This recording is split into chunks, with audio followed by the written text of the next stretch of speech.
सगर चरित्र, भागीरथ चरित्र और गंगावतरण। इसके बाद सगर नामक चक्रवर्ती सम्राट हुआ। उसके यज्ञ का घोड़ा इंद्र ने छिपा लिया तो उसके पुत्र घोड़े की खोज में निकल पड़े। उन्होंने अपने घोड़े को कपिल मुनि के आश्रम में देखा तो मान लिया कि इस ऋषि ने ही घोड़ा चुराया है, मारो उसे, यहीं चोर है। ऐसा कहते हुए वे ऋषि की ओर बढ़ रहे थे कि सबके सब कपिल की तेजाग्नि में जलकर भस्मीभूत हो गए। अब इन सबको ढूंढने के लिए सगर का पौत्र अंशुमान निकला। उसने कपिल भगवान की स्तुति की तो मुनि ने उससे कहा, यह घोड़ा तेरे पितामह के यज्ञ का है, ले जा इसे। अंशुमान ने ऋषि से अपने चाचाओं के उद्धार का उपाय पूछा। ऋषि ने कहा, इनका उद्धार गंगा जल से ही हो सकता है। यदि गंगा जी यहाँ पधारे तभी शक्य हो सकता है, और तो कोई उपाय है ही नहीं। गंगा को प्रसन्न करने के लिए अंशुमान ने, उसके पुत्र दिलीप ने और दिलीप के पुत्र भागीरथ ने तप किया। 3 पुरुषों का पुण्य एकत्र हुआ तभी गंगावतरण हुआ।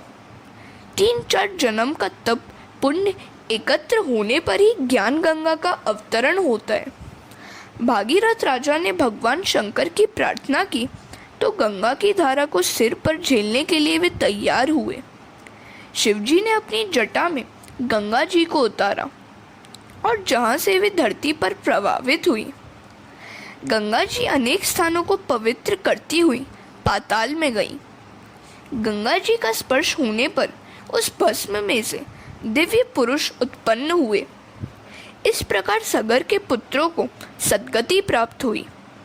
राजन, गंगा जल का स्पर्श यदि मृत्यु के पश्चात भी मुक्ति देता है तो जीते जी उसका पान करने से सद्गति मिलना कोई आश्चर्य की बात नहीं है। जीव को शिव होना है। यदि ज्ञान गंगा को वह अपने सिर पर धारण करे तो वह शिव बन सकता है। गंगा ज्ञान का स्वरूप है। गंगा जी को भागीरथ राजा ने अवतरित किया, अतः उनका एक नाम भागीरथी भी हुआ। गंगा जी नारायण के चरणों में से प्रकट हुई हैं। गंगा जी नारायण के चरणों में से प्रकट हुई हैं तो शिव जी के सिर पर से। आगे चलकर इस देश में एक खटवांग नामक राजा हुआ। उसने देवों की ओर से जाना कि 2 घटिका के बाद उसकी मृत्यु होगी, तो उसने सब कुछ छोड़कर भगवान से मन जोड़ लिया।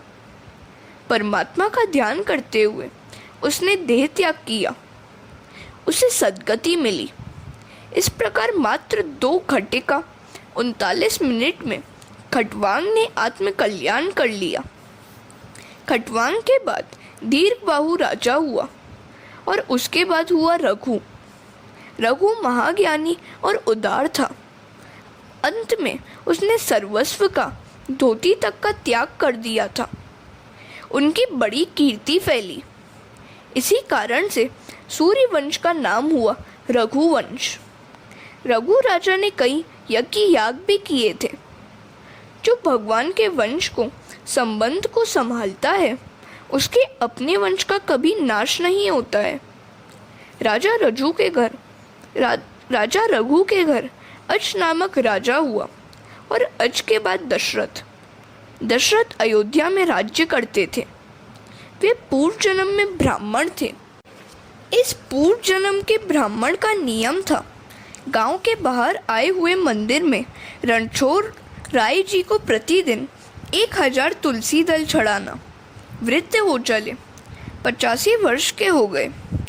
एक बार ज्वर आया तो उन्होंने ज्वर से कहा, तू आए, इसमें मुझे कोई आपत्ति नहीं है, किंतु मेरे ठाकुर पूजा के बाद आना। मेरी सेवा का क्रम अटूट रहना चाहिए। ऐसा संकल्प सुनते ही ज्वर भाग गया। वे मंदिर में सेवा पूजा के लिए आए तो वहाँ किसी की रोने की आवाज़ सुनाई दी। देखा तो एक पिशाचिनी रो रही थी। वह कहने लगी, पूर्व जन्म में मैंने दुराचार किया था। अपने पति को मैंने बहुत दुख दिया था, सो मुझे इस जन्म में पिशाचिनी होना पड़ा। आप कृपया मेरा उद्धार करें।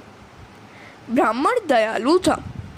उसने प्रतिदिन के नियमानुसार विष्णु सहस्त्र नाम पाठ के साथ तुलसी दल अर्पण करते हुए भगवान से प्रार्थना की, हे प्रभु, यह पापी जीव व्यथित हो रहा है।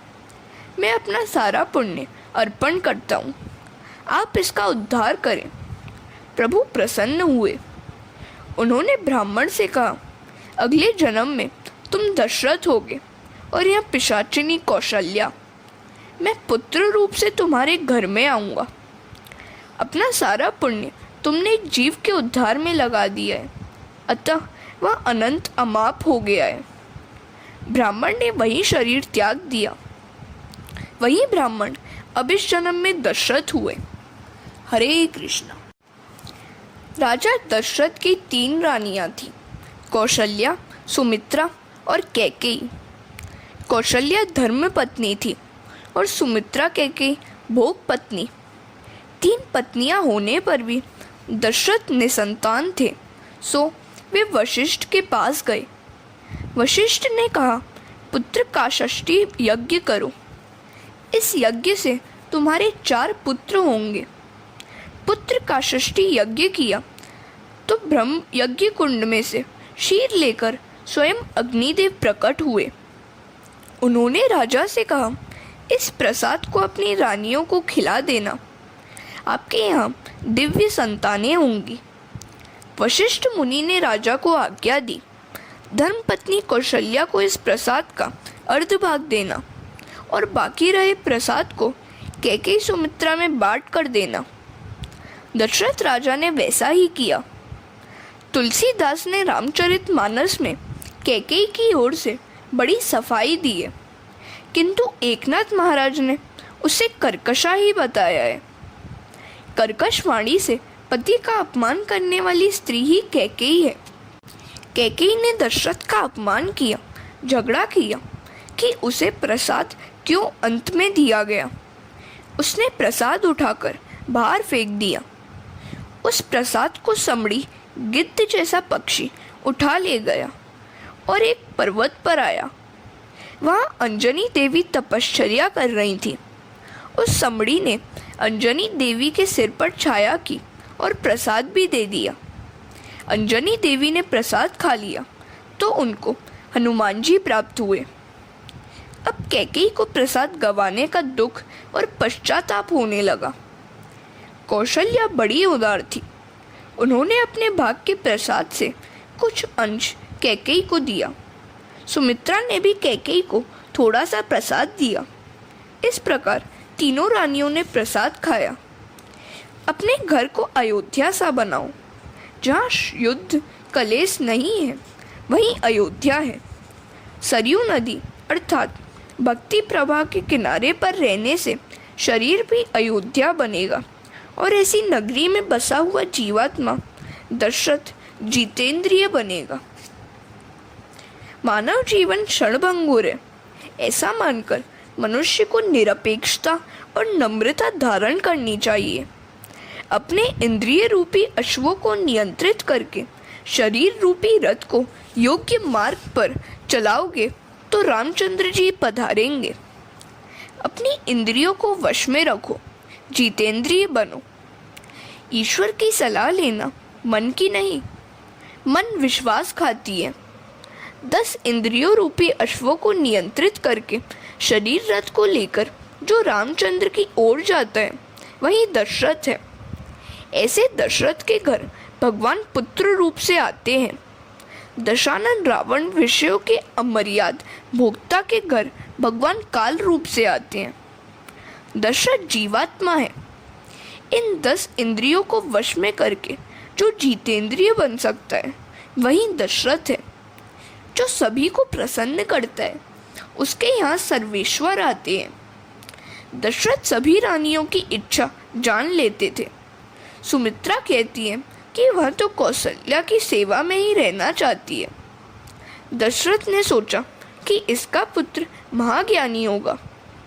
राम के गर्भ जन्म के समय से ही कौशल्या तो ईश्वर के ध्यान में लग गई। उनका सहज सुमिरन चल रहा था। कौशल्या के तो रोम रोम से परमात्मा के मंगलमय नाम का जप हो रहा था। दशरथ ने कौशल्या से पूछा, महारानी, आपकी क्या इच्छा है? कौशल्या ने कहा, इच्छा ही तो दुख का कारण है। मुझे सुख की इच्छा नहीं है। मैं तो आनंद रूप हूँ। मुझे अकेले ही ध्यान करने दे। दशरथ ने वशिष्ठ जी से कहा, गुरुजी, कौशल्या तो ऐसी बातें कर रही हैं। वशिष्ठ ने कहा, यह तो शुभ चिन्ह है। 9 मास परिपूर्ण होने आए थे। एक रात्रि दशरथ को स्वप्न में देखा कि उनके आंगन में कुछ ऋषि महात्मा आए हैं और जगा रहे हैं। राजा ने स्वप्न में ही सरयू स्नान किया, श्री नारायण का पंचामृत से अभिषेक किया। स्वप्न में ही लक्ष्मी नारायण की आरती और दर्शन कर रहे थे। उन्हें लगा कि प्रभु भी प्रसन्न है। इस सुंदर स्वप्न की समाप्ति के बाद वे जाग गए। अच्छे स्वप्न के दर्शन के बाद सोना नहीं चाहिए। राजा ने सोचा कि इस स्वप्न के विषय में गुरुजी से निवेदन करना चाहिए। वे वशिष्ठ के पास गए। वशिष्ठ ने पूछा, आप इस प्रातः काल में क्यों आए हैं? तो दशरथ ने कहा, मैंने आज स्वप्न में लक्ष्मी नारायण की आरती की। मैंने यह भी देखा कि नारायण का दिव्य तेज कौशल्या के गर्भ में जा रहा है। वशिष्ठ ने कहा, इस स्वप्न का फल उत्तम होगा। तुम्हारे घर भगवान नारायण के आगमन की इसमें सूचना है। मुझे विश्वास है इस स्वप्न का फल तुम्हें 24 घंटों में ही मिलेगा। हरे कृष्ण।